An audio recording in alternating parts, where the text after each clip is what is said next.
As a music lover, I fell in love with vinyls at an early age. Well, maybe not that early, even though that baby's cute.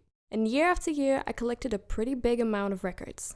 So today, this video is going to be all about my current vinyl collection.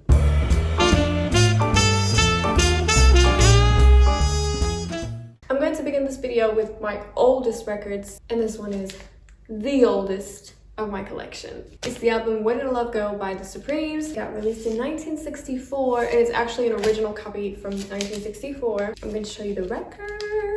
It is in very good condition. The next one is Merry Christmas The Supremes from 1965. The condition of this one isn't as good, but as you can see, the record is in perfect condition, and this is my go-to for Christmas. Next one, The White Album by The Beatles, and again, great condition. This one was actually my grandparents'. Nothing too crazy to say about it. I honestly don't listen to the Beatles, really not a lot. Next one is kind of the same vibe as it is Let It Be by The Beatles. Oh, and what I like about this one though is that it's a beautiful white vinyl. Look at this. It's a green apple, and like the color of the vinyl is the color of the inside of a green apple. This is genius. Next one, I haven't been at home since I got it, so that's why it's not opened yet. Michael Jackson, The Jackson 5. You have all the greatest tracks on it. Okay, this next one, I got it around the same time as this. That's why it's still not opened yet. It's Aretha Franklin Won't Be Long album. So it's a remastered version. Again, it's a re-edition. Next up, we have Stevie Wonder, Inner Visions, 1973. Just a classic, a great album. I think most of y'all know it. I'm gonna be fully honest with you. I don't like the design of it, but it's a good album. So even if you don't like the design, you get the record.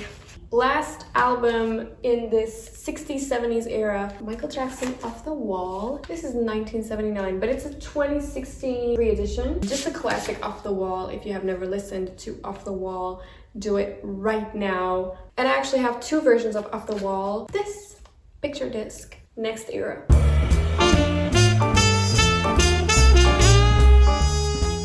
Next era is the 80s. Michael Jackson Thriller. This is an original 1982 version because it was my uncle's. Love it. How can you not? With the baby tiger. Look how peaceful he is. Let's move on to the next record. It's Sade's Diamond Life.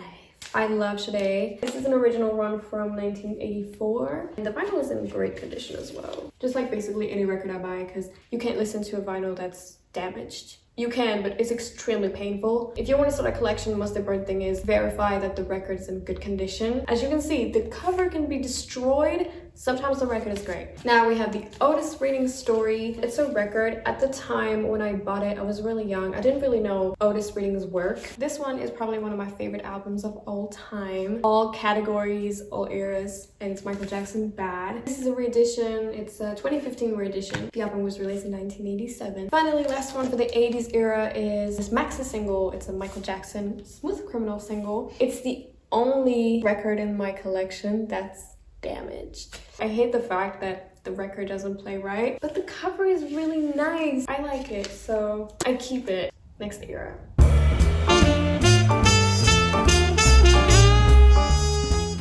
First one is Mariah Carey's debut album, Mariah Carey, with the vinyl sound quality and her vocals and just... It's originally from 1990. It's an original one. Next up is Mariah Carey's sophomore album, and it's Emotions from 1991. Same thing as the last one, just vinyl sound quality, vocals, whistles. This is an original one as well, and this is it. This one is Whitney Houston, I Wish You Love, more from The Bodyguard. It's basically the Bodyguard soundtrack album upgraded. You have two records, film versions on one and live versions on the second one. Just the inside pictures are so pretty. So that's it. Love this one as well. Next one is Michael Jackson's Dangerous album as a picture disc. For this one, I really like it because having the Dangerous album cover on a picture disc is really cool because the cover is really cool. It's the only version of the Dangerous album I have on a record. Next up, another Michael Jackson one. I told you there would be a lot of Michael Jackson albums. This is a 1996 original one. The vinyl is in quite good condition. I think this is the last Michael Jackson vinyl I will show you, I promise. Another picture disc, and it's Ghost. Oh, this is a promotional copy. This one is the last one for the 90s era, and it's Destiny's Child sophomore album, The Writings on the Wall. Another one of my favorite albums of all time. Built me musically, and especially when it comes to song co-writing, writing melody, writing lyrics. I really, really, really love it. It's my baby again. Next era.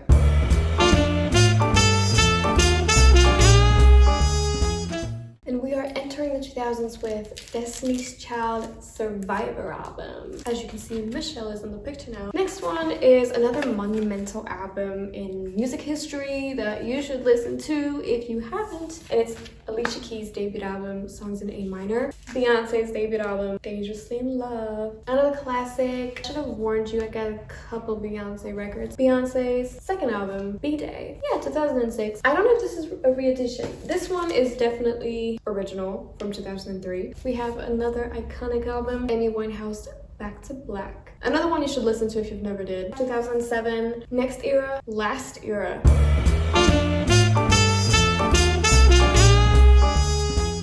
To begin with the 2010s, we have Beyonce's self-titled album, a masterpiece. It was released in 2013, and this one is so full of so many things. Inside you have a book, and then you have pictures for each visual. Now we're gonna have a couple ones that I actually bought when I was a teenager. We have Justin Bieber Purpose, which I think is actually a good album. You have 2 records in it, and it was released in 2015. Next one is also from 2015, and it's One Direction, Made in the AM. Next one is Selena Gomez, Revival. I don't listen to this anymore at all. Actually, I think I'm going to sell it. This one I think I can, because I really don't listen to it. I don't listen to the songs even on Spotify or anything. Next one is one I could never ever get rid of, because it's Bruno Mars, 24 Karat Magic from 2016. This is the kind of Grammy-winning album that truly deserve it. 100%. Every single track. I just love the look of the vinyl as well. Beyonce's Lemonade. Just like for the self-titled one, it's full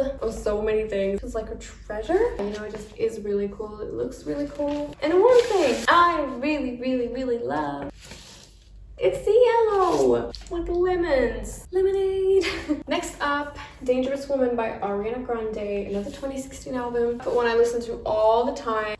Her debut EP, It's Big, as you guessed it. I love the mood. It's the kind of album you play it, you're instantly in the mood of the album, the atmosphere, the ambience it creates. Next up, we have another one I don't listen to. It's 2017, and it's Ed Sheeran's Divide. You know those songs. You know most of them. Perfect is one of my favorite songs of all time. My favorite pop song.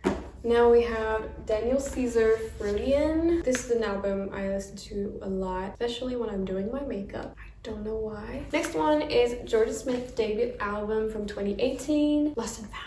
I personally adore this album. I love Jorja. She's such a great songwriter. This one is from 2018 again, and it's Ella Mai's debut album, which is self-titled, I believe. I love this album. I know all those songs by heart. The last one, the youngest actually, Ariana Grande's Thank You Next, 2019. So good. A lot of people will tell you it's not her best album. It's one of my favorites with Positions Now. I love it. Just so many bops. I couldn't really finish the video because my camera and light died. So I really hope you enjoyed it. Subscribe to my channel if you want to see more content. Check out my Instagram and my TikTok as well if you want to see more from me. I'm a really cool person, let's be real. See you soon. Bye.